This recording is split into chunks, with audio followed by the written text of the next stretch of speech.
when we try to figure things out and try to do science to figure out the workings of the universe,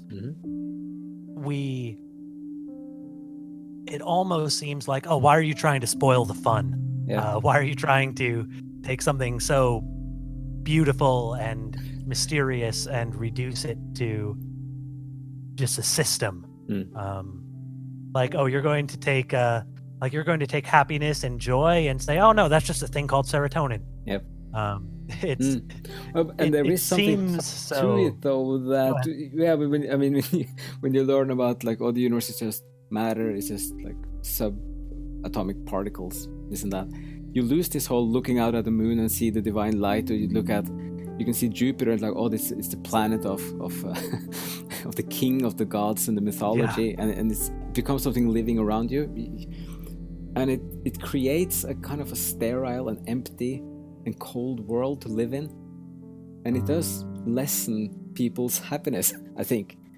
So it's a challenge to have the balance there.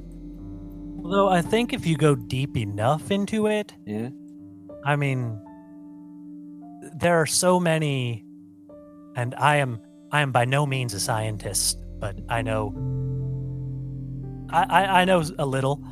I know that when you get down to the furthest reaches of quantum or relativistic physics, that there are things that we just can't know, like the uncertainty principle, that you can either know how fast something is going or its location, but you can never know both, and the more you know one, less you can know the other, just by being an observer.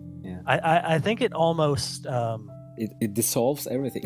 I mean, and they talk about, it's just, you don't have really particles, solid particles at all. It's just like this fields of probabilities of something like erupting. That could be very Buddhist, I think. Yeah, I know. All form is emptiness, and all emptiness is form. Yep.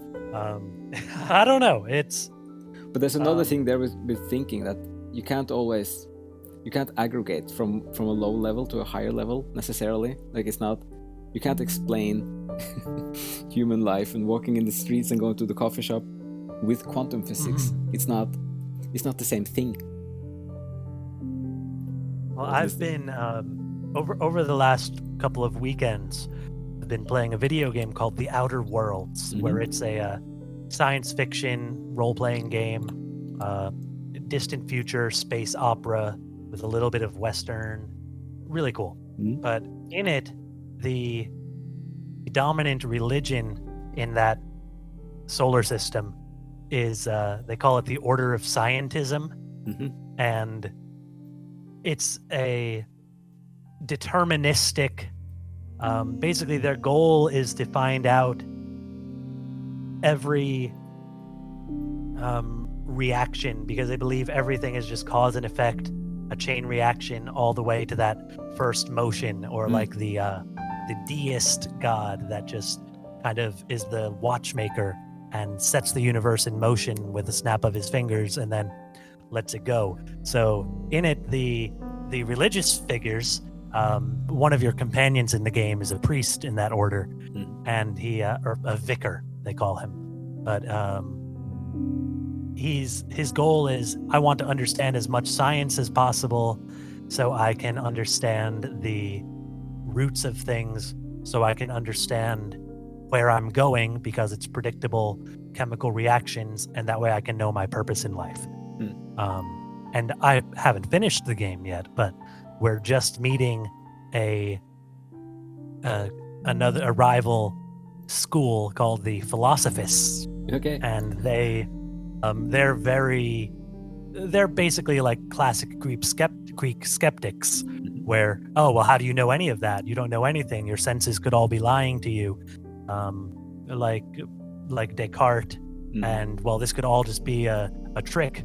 And so I haven't finished yet, so I can't reach a conclusion, but I'm very interested to see how the exchanges are going to play out between those characters.